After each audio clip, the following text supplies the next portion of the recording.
All right, now I'm I interviewing almost need another one for the interview. Kona. Hello. Connor. All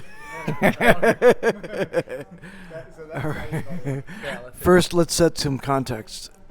Count up the number of drinks we've had so far. Oh dear, that's a tough question. What's starting from lunch? Yeah. I think we had a pint of beer at lunch. Then we went home. I came back, had another pint of beer while I was waiting for you guys. Then we had a bottle of wine. What followed that? Then we came here. We had a aguardente, quite a large shot, which was lovely. The local firewater, I thought was excellent. And then there was a gin and tonic, and then 2 margaritas. Yeah. So not too much, but respectable. Was it 2 bottles of wine at dinner? No, it was one. It was one. You went to order a second one, and then we were nearly done. They didn't rock up. Yeah, right. Is this unusual for our Camino? Yeah, I would say this many. I'd say the follow-on is unusual. Normally, it's been a relatively healthy level of drinks at dinner.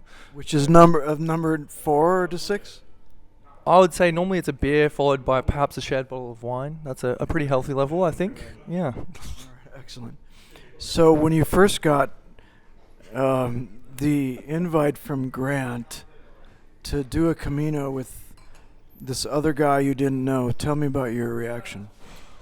Truth be told, from what I heard from Grant, I thought it was going to be an incredible experience. You know, it didn't share too much, but I think the chance to walk with both what I knew about Grant and then obviously 2 retired folks, I think, that work adjacent to my industry, it's an incredible opportunity to both. The 2 folks who are much further along in their careers who've achieved a great level of success. It's an incredible opportunity to learn not just about career, but also about your life. And, sort of there's a lot of lessons that, young people can benefit from speaking with folks that have just, spent a lot more time on this planet than you have. As a 24-year-old Sydney resident, what are the main questions in your life? At the moment, I think there's a lot of questions. I think I think 24 is quite a formative period. You're still trying to work out exactly what you want from your career, what you want from your family, what you want from even things like where you want to live. I think these are all big questions that are up in the air. So I think everything. 24, your life's ahead of you in many many ways, and you can go in. There's an infinite number of possibilities. So I think it's a good point to take some perspectives from folks who have been there and lived the life, made the mistakes, made the decisions, and you get their reflections, and I think that helps you make sure you make the right decisions for yourself. So, you mentioned a couple of times learning from your elders. So I'm going to go with that.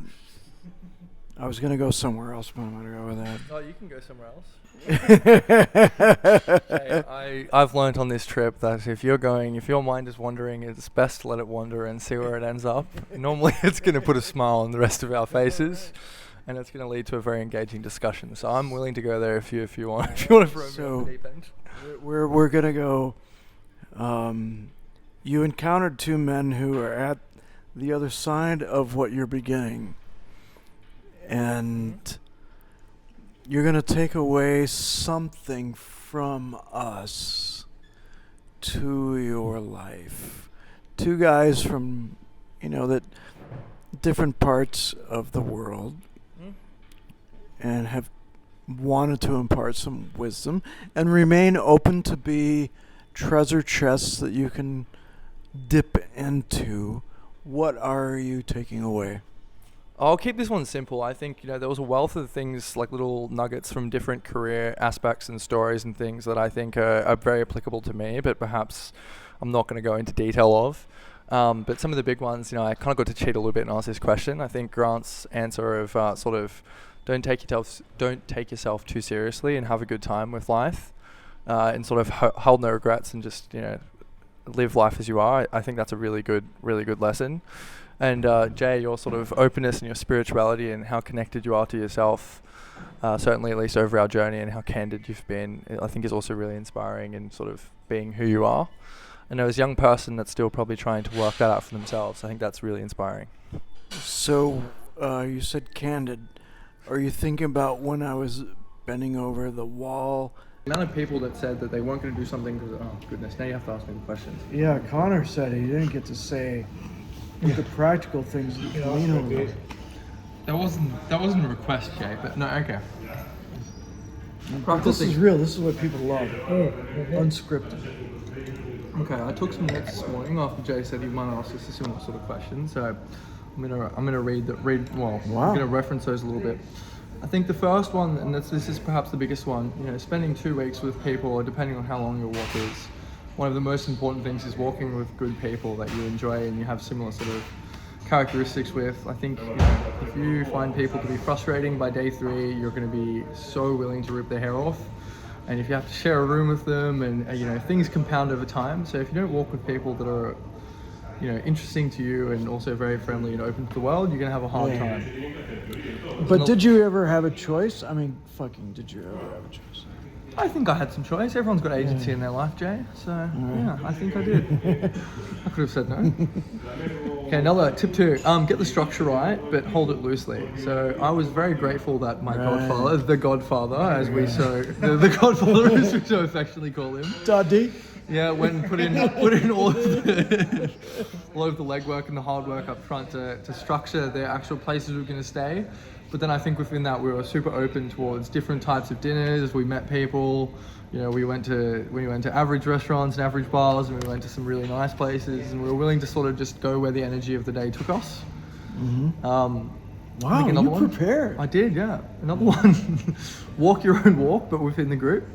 The amount of people along the trip that gave us different sort of pieces of their own opinions and advice, where if we took it at face value would have completely changed our walk. And there are a few people that I spoke to where they said they actually changed their route as a result of what other people said to them, instead of sort of having confidence in your own analysis, looking at the weather for yourself and being a bit discerning of other people's opinions. I think we were relatively good at doing that, and just continuing on. Another one, bad weather is not as bad as it sounds. No. Some of our most beautiful days, I think some of the forests and the nature and the countryside really comes alive after a bit of rain and a bit of weather. And some of the hardest days, I think, are the ones you're really going to remember. So 100% don't over-index on the weather. Yeah.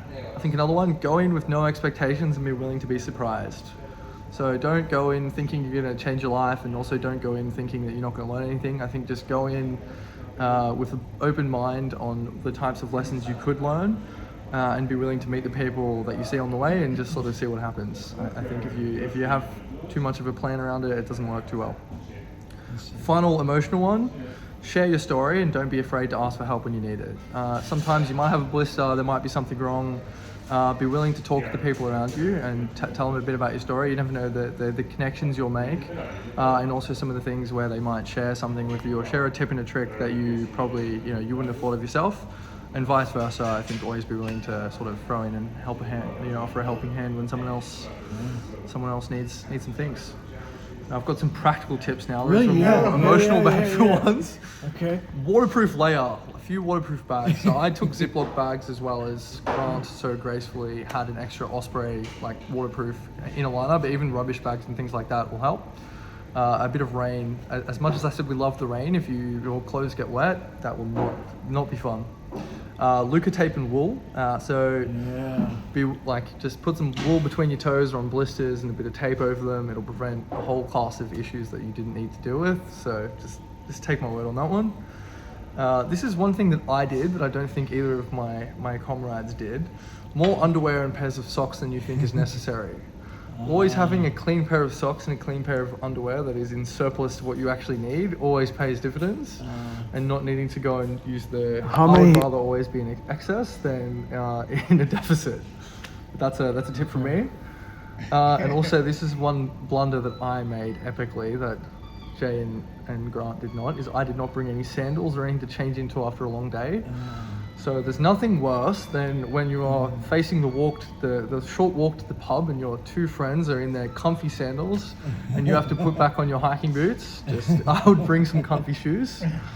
And just don't have packing anxiety other than that. Just sort of the amount of stores and things you can work out on the way. Yeah. Wonderful. Thank you. There you go. All right.